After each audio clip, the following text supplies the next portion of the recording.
Welcome to Bed Crime Stories podcast. I'm your host, T. Good morning, good afternoon, good evening, bed crimers. As always, I wish you the best. To anyone new here, a warm welcome. Thank you for checking out my channel. Let me just ask that after listening to or watching this video, if you learned something or enjoyed it, please do me a favor and smash that like button. Now, let's dig in. The Lori Vallow trial has officially kicked off as of April 3rd. Although Lori Vallow Daybell and her fifth husband, Chad Daybell, are charged in 3 homicides that occurred in Idaho, that of Lori's adopted 7-year-old son, J.J. Vallow, that of her 16-year-old daughter, Tylee, and that of Chad's spouse, Tammy, they will be tried separately due to some last-minute evidence the prosecution delivered. Lori's trial is the first of the 2. The story that brings Lori Vallow Daybell to a courthouse in Boise, Idaho, is a surreal saga that saw 2 once devout Mormons, Lori Vallow and Chad Daybell, drawn to each other through their obsession with and practice of apocalyptic and doomsday-driven religious beliefs. Lori, who was celebrated in her family as a stellar, all-American mom, over time had drifted into someone her 4th husband, Charles Vallow, and her kids no longer recognized, someone who spent up to 8 hours a day at her local temple, and someone whose religious beliefs evolved into something dangerous. It wasn't long before Lori and Chad Daybell veered way off the path of their LDS faith to create their own cult-like religion, a religion that included the notion that human beings were either light or dark, and those that were dark could be inhabited by evil spirits and turn into zombies. And one of Lori and Chad's missions was to kill off zombies. Sound like The Walking Dead? The first 4 people who the 2 said became zombies just happened to be their existing spouses and Lori's 2 minor children. And sure enough, all 4 ended up dead in 2019 when the pair's sick fantasies became all too real. Although the roots of this tale begin 4 to 5 years earlier when Lori Vallow started reading doomsday author Chad Daybell's books about near-death experiences and the end of times, one could argue that the evil fuse was lit in late October of 2018. That's when Lori and Chad met in person for the first time at a religious Preparing the People conference in St. George, Utah, where Chad was giving a talk and selling his books. Lori's friend, Melanie Gibb, who witnessed the meeting, said that Vallow and Daybell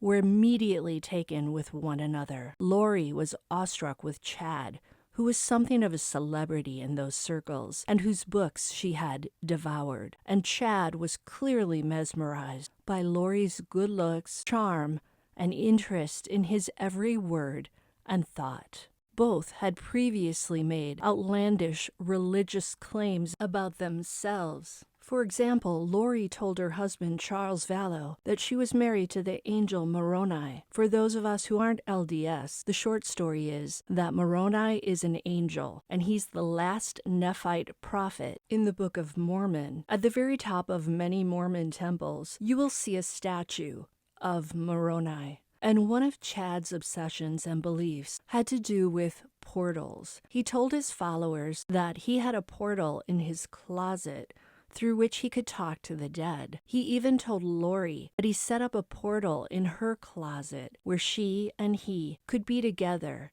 even when they were miles apart. In time, Lori and Chad came to believe that they were the God-anointed leaders of the 144,000 faithful Christians who some believe will be resurrected to heaven as immortal spirit beings to spend eternity with God and Christ. But as the events of this sad story will illustrate, Chad and Lori's coming together turned out not to be a match made in heaven, but rather one forged in hell. According to Lori's best friend, Melanie Gibb, over the 2 days of the conference, Lori asked Chad a lot of questions and Chad wanted to know everything Lori thought and believed. Sometime after the conference, Lori invited Chad to come from his and his wife Tammy's home in Rexburg, Idaho, to her house in Arizona to record a religious podcast with Melanie Gibb and others from their small prepper clique. Preppers are people whose shared mission is to prepare the people of this earth for the second coming of Jesus Christ. They spend time learning about self-reliance and personal preparation for this event. All of the invitees to Arizona, including Chad Daybell, stayed at Lori's large house while her husband Charles was out of town on business. After Chad went back to Idaho, he and Lori began talking on the phone daily. Chad soon let Lori know that he and she had been married to one another in previous probations, meaning in past mortal lives, and were meant to be together. It wasn't long before their relationship turned into a secret affair. At some point, they allegedly began plotting a path that would enable them to be free of their spouses so that they could marry each other. Unwilling to divorce their existing spouses, and apparently desirous of life insurance monies, Lori and Chad allegedly conspired first to kill Charles Vallow. Assisting Chad and Lori in their twisted plan was Lori's devoted and what I would describe as somewhat unstable brother, Alex Cox. Alex bought into all of Chad's visions and religious teachings and his sister's delusions of grandeur. Per Alex's first wife, he once expressed that he thought his sister Lori was hot, and the two had an unusual relationship for siblings. The trail of death and destruction wrought by Chad and Lori's partnership began officially on July 11th of 2019, just after 7:30 a.m. Lori had lured her by then estranged husband, 62-year-old Charles Vallow, to the home he had just rented for her, their adopted son JJ, who had autism, and JJ's older sister and protector, Tylee Ryan, in Gilbert, Arizona. Charles' plan was to go to the home to pick up JJ to drive him to school. But unbeknownst to Charles, the whole thing was a setup, and Alex was lying in wait inside with a loaded gun. Charles ended up on the living room floor with multiple gunshot wounds to his chest and stomach. Alex, when he finally got around to dialing 911 45 minutes later, will claim he shot Charles in self-defense. During the 45 minutes that Charles was on the floor, he died a slow death. Later that same day, Lori, Alex, and even Tylee tell the police that it was a fight between Charles and Alex that turned deadly. Listen to what Lori told the cops that day.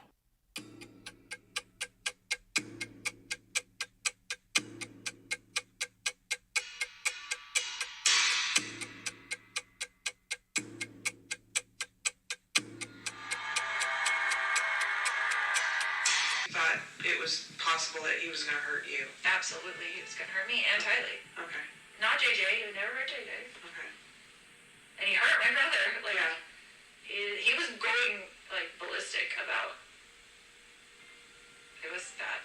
Alex, Lori, and Tylee describe Charles showing up incandescent with anger. They say a struggle with a baseball bat ensued, and that Alex, after getting hit by Charles with the bat and fearing for his life, grabbed his gun and shot Charles in self-defense. Here's what Alex told the cops. So you pulled him to the ground. You got back up. I got back up. He hit me in the back of the head. I don't know if it was with the bat or not. I assumed it was. 16-year-old Tylee, too, was versed in the story of self-defense. Here's what she said to the cops. He flicked the bat for me. I saw his face for like a split second, and I honestly, it didn't even look like him. He just looked like pure, rage. Whether Tylee was telling the truth or not, we'll never know. Note that at the scene of the crime, when Lori returned, after dropping JJ off at school with Tylee, she never asked the cops about her husband's well-being. Was he alive? Was he dead? And she seemed cavalier about the whole thing. Take a listen. How long have you lived here? Like 3 weeks. Oh, geez. Yeah, okay. That's why the neighbors took me yesterday. Gotcha. Like, hi neighbor, sorry. Despite all this, the police end up initially ruling that Alex did indeed kill Charles in self-defense, and Alex thus faced no charges. By the way, Charles had been a semi-pro baseball player years earlier, and if he had really hit Alex hard, Alex would have been the one on the floor. In the days after Charles' death, Lori texted his 2 sons from an earlier marriage to let them know that their dad was deceased. She wrote, "Hi boys, I have very sad news. Your dad passed away yesterday. I'm working on making arrangements, and I'll keep you informed with what's going on. I'm still not sure how to handle things. Just want you to know that I love you, and so did your dad." End quote. Lori didn't bother to call Charles' sons with this horrifying news. All of her communications were via text, and she also didn't bother to tell them how their father had died. Charles' death is rooted in him being rated a dark spirit, as well as a demon, by none other than Chad Daybell. Several months prior to Charles' death, he had called the police in Gilbert, Arizona, to tell them about his wife's increasingly crazy behavior. Take a listen.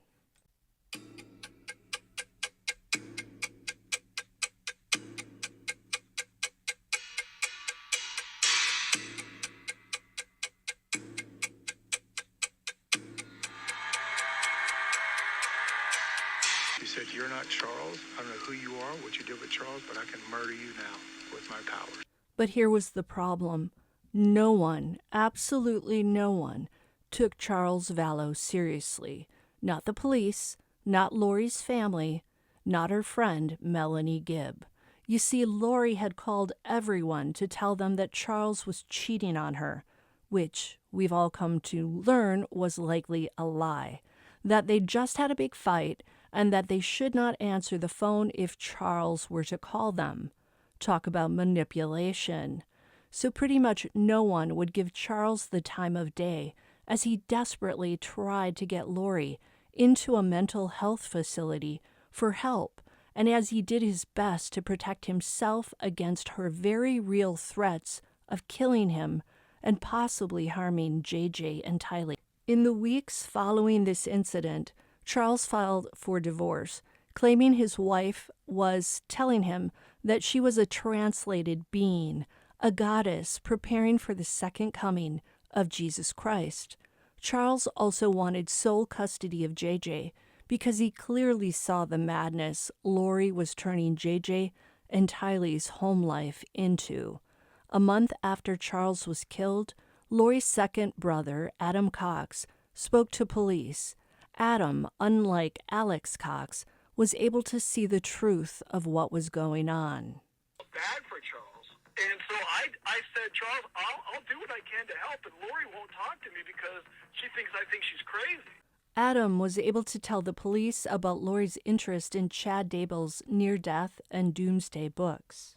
About maybe a year or two ago, Lori started reading some books and near-death experience books and started saying some weird things. She, talks to Jesus in the temple, and she's married to Moroni. Through text messages, investigators later discovered they were able to see that Chad Daybell and Lori had deemed Charles Vallow a zombie prior to his death. They said he'd become an evil spirit named Ned or Nick Schneider. The name would change at times in their correspondence. Makes you wonder if this was down to Chad and Lori not being able to keep their lies straight, or if their memories weren't so good about all this stuff that supposedly had come to them in Chad's portal, I guess. Note that 2 days after Charles was killed, Chad Daybell, who was home in Rexburg, Idaho, and still married to his wife Tammy, texted Lori this message: "I'm heading to bed so that I can come snuggle tightly against you. I adore you. You are truly my best friend on earth and throughout eternity." End quote. The police would later figure out that after meeting in October of 2018, Lori and Charles had gradually begun to lead a small group of like-minded followers. One of them was Zulema Pastenes, Zulema had been a friend of Melanie Gibbs from the Mormon temple. Gibb introduced Zulema to Lori and Alex, and Lori started going to Zulema for spiritual guidance. Before Charles was killed, Zulema and Lori talked about Charles morphing from Nick, or Ned Schneider, into a new dark spirit named Iplos. Lori asked Zulema, who was deemed to be the controller of the elements in Lori and Chad's religious cult, to send some fire toward Charles, who was at that moment driving. Yes, Zulema believed she could control the weather and send a fire over to someone the group had deemed a dark spirit. Lori texted Zulema, "Today's the day," end quote. Clearly, Zulema wasn't able to conjure any fire or any earthquakes either, so Alex Cox had to use fire of a different sort, as in a firearm. By the way, Alex Cox would go on to marry Zulema 13 days before he suddenly died in December of 2019. After Charles Vallow died, Lori made a claim on a $1 million life insurance policy that Charles Vallow had on his life. Lori was under the impression that she was still the sole beneficiary of that policy. However, when she threatened to take his life, Charles sagely switched the beneficiary to his older sister, Kay Woodcock. Kay was actually little JJ's biological grandmother. Are you keeping up with me here? I know it's confusing. Listen to what Lori tells the insurance company after Charles' death. And what was the cause of his passing? Well, he was shot. Was it a homicide? No, it was an accident. Unfortunately for Lori, Charles' autopsy report, when it came back, ruled his death not an accident, but rather a homicide. You see, the medical examiner noticed that the second bullet that hit Charles was delivered while he was down on the ground on his back. Hardly the stuff of self-defense. And when Lori found out she wasn't going to get the $1 million, she was pissed off, especially at JJ's grandmother, Kay Woodcock. Without the money, Lori fled Arizona in September of 2019 with JJ and Tylee in tow and moved to Chad Daybell's town of Rexburg, Idaho. Lori didn't bother to let JJ's adoring grandparents, Kay and Larry Woodcock, know about the move. Back in Arizona, another shooting was about to go down. On October 2nd, 2019, a guy named Brandon Boudreau called the police to report that as he was pulling into the driveway of his new home, someone in a dark gray Jeep drove by, opened a back window, and shot at him. The bullet went through the driver's side window of Brandon's Tesla, just missing his head. When the police asked him if he had any enemies, Brandon told him that he was going through a divorce from his wife Melanie, who just happened to be Lori Vallow and Alex Cox's niece. Very few people knew where Brandon had moved to. Pretty much only Melanie knew. In 2021, the police would write that there was probable cause to believe that Lori Vallow, Chad Daybell, and her brother Alex Cox had been behind this shooting. Thankfully, the bullet missed. It turned out the Jeep was registered to the by then deceased Charles Vallow, and it had been Tylee's vehicle. With Charles dead, there was no way he could have been driving the Jeep that day. Here's the backstory on this shooting. Brandon's wife, Melanie, had become very close with her Aunt Lori and Uncle Alex and had begun to allegedly follow Chad and Lori's doomsday teachings. Out of the blue, Melanie had suddenly asked Brandon for a divorce and then promptly moved to Rexburg, Idaho, without her children, by the way. Once in Idaho, Melanie married a man named Ian Pulowski that she just met. Today, Melanie and Ian have a child together. Investigators believe that Lori, Chad, and Alex had the Jeep's windows tinted, removed the back seat along with the back wheel so that Alex could shoot Brandon from the rear opening. Security footage was found of Alex and Lori carrying the Jeep's back wheel and back seat out of a storage unit in Rexburg. Busted. When Lori's niece Melanie was asked where Lori and her kids were, Melanie denied knowing. However, Melanie would soon move to Rexburg and into a townhome right next door to her Aunt Lori. Investigators would later find evidence that Chad and Lori believed Brandon Boudreaux was possessed of a dark soul.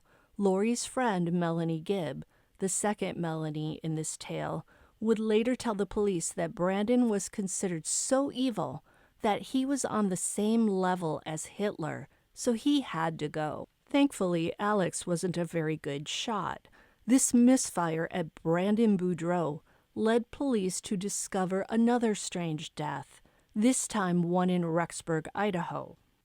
I'm calling reference a death investigation that I have now determined happened in your jurisdiction. The decedent's going to be a Tamara Daybell. It was Chad's wife, Tammy, who suddenly died in her sleep on October 19th, just about 3 months after Charles Vallow's death. Tammy had been believed to be in good health before she died. 2 spouses dead in such a short time. Coincidence? I don't think so. Chad had quickly had Tammy buried, so there was no autopsy. And less than 2 weeks after her death, Chad and Lori eloped to Kauai, where they got married on the beach. After putting the pieces of the puzzle together, investigators had Tammy's body exhumed. What had been said to be a death due to natural causes was later deemed a homicide. Note that a few weeks before her death, Tammy, like Brandon Boudreaux, had been shot at by a stranger, but Tammy had thought it was someone playing around with a paintball gun. Little did she realize it was an actual gun, and the person shooting at her is believed to have been Alex Cox. Alex's wife, Zulema, would later tell the police that Chad had had a grim vision of Tammy dying in a car crash. It sounds like when that didn't happen, Chad allegedly, and Lori, arranged for Alex Cox to get the deed done. After Tammy died in her sleep, Chad had cashed in a life insurance policy for her that was worth more than $400,000. Seeing a picture forming here? Lori wanted the $1 million from Charles' life insurance policy, and Chad clearly wanted the $400,000 from Tammy's. Now that investigators in Arizona and Idaho had linked Charles Vallow's death with Tammy Daybell's, they needed the FBI to get involved. And in November of 2019, things got especially dicey. That's when JJ's grandparents, Kay and Larry Woodcock, who lived in Louisiana, called the police to request a wellness check on JJ. On the last FaceTime they'd had with JJ months earlier after Charles' death, the Woodcocks noticed that JJ wasn't acting like himself, and his hair was very messy and ill-kempt. This was alarming because Lori was a hairdresser, and she'd always taken the time to keep JJ's hair looking very stylish. After being unable to reach Lori and JJ for so long, Kay and Larry finally reached out to law enforcement. But when police tried to find JJ and Tylee, they were nowhere to be found. It would take more than 7 months for the police to finally track the children down.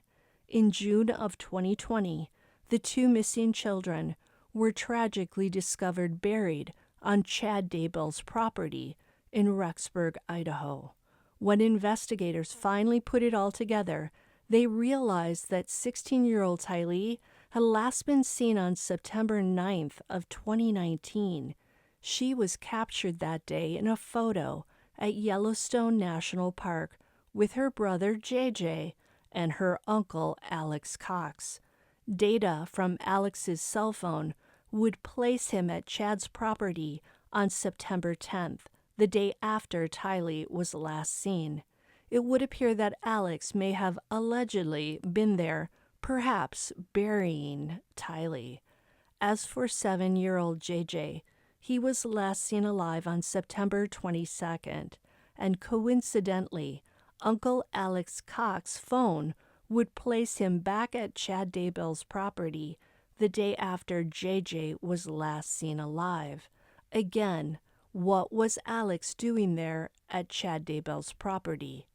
By the way, On the day Tylee is believed to have been killed and buried, Chad emailed Tammy at work to tell her that he'd shot a raccoon on their property, during the day by the way, and they're nocturnal animals, and then he said he buried it in their pet cemetery.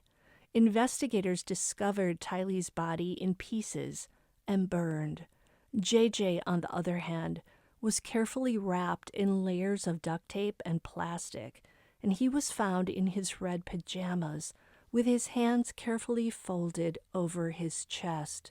Whoever had buried them had taken time to be somewhat gentle, if you can call it that, with JJ. Whoever that was had not been gentle at all with Tylee. Note that the day after investigators exhumed Tammy Daybell's body, Alex Cox, who has been deemed the family hitman by the true crime community, suddenly died while sitting on the john in his new wife Zulema Pastinas' bathroom. Yes, Alex died in the same position as Elvis Presley. Sorry to be glib, but I don't think Alex deserves a great deal of solemnity because of his alleged role in all of this darkness. Although Alex's death was deemed due to blood clots in his lungs, it's hard to believe it wasn't somehow self-induced. Did Alex see the writing on the wall? Did he come to see that he had perhaps been framed by Chad Daybell and his sister Lori to take the fall for all of these deaths? It wasn't until January 25th of 2020 that police finally tracked Chad and Lori down in Kauai. It was on this same day that Lori was served with a court order from Madison County, Idaho, compelling her to physically produce JJ and Tylee by January 30th. So although JJ and Tylee were already dead and buried on Chad Daybell's property by the end of September in 2019, the authorities and JJ's grandparents in late January of 2020 still had no idea. Their prayers were that JJ and Tylee would be found safe and alive. January 30th came and went, and Lori failed to produce her children or disclose to the authorities where they were, thus violating the Idaho court order. A month later, on February 21st of 2020, Lori was finally arrested in Kauai on charges of child abandonment and desertion. She was also charged with resisting officers, criminal solicitation to commit a crime, and contempt of court, and she was ordered held on a $5 million bond. Not long after that, Lori was extradited back to Idaho to face the music. The kids would remain officially missing until June 9th of 2020, when investigators dug up the earth on Chad Daybell's Rexburg property. Chad was promptly arrested and taken to jail, and his bond was set at $1 million. As Lori is now being tried, she seems to still be devoted to her fifth husband, Chad. However, Chad no longer looks in Lori's direction when they're in the courtroom at the same time. Will Chad throw Lori under the bus? I'd say it's likely. Will Lori and Chad both try to blame the now dead Alex Cox for all of the deaths? Also likely. JJ's grandmother, Kay Woodcock, has said that she cannot wait to testify against Lori. Kay said, and I quote, "And I can't wait to look in her eyes for the first time in 4 years." End quote. Let's hope Lori looks up so that Kay can get her wish. But Kay and Larry are both bracing for the new details they'll undoubtedly learn about the murders of JJ and Tylee. All I can say is may the victims get justice, and may the loved ones find a way to journey through the trial and ultimately arrive at a place where they can begin healing. Until the next time on Bed Crime Stories. Hey, did you learn anything from this? If so, smash that like button, subscribe to my channel, leave me a comment, and I'll see you next time. Chad, where are Lori's kids? What happened to Tammy, Chad? Can you tell us what happened to Tammy? Why have you guys been in Hawaii for so long? Listen, just tell people what's happening. There's people around the country praying for your children, praying for you guys. Why don't you give us answers? That's great. That's great. That's great that they're praying for you, praying for your kids. What? You have nothing to say? Did you do something to your children? Are your children still alive? That's a simple question. I've got 3 kids of my own. I can tell you every minute where my kids are at. Where are your children?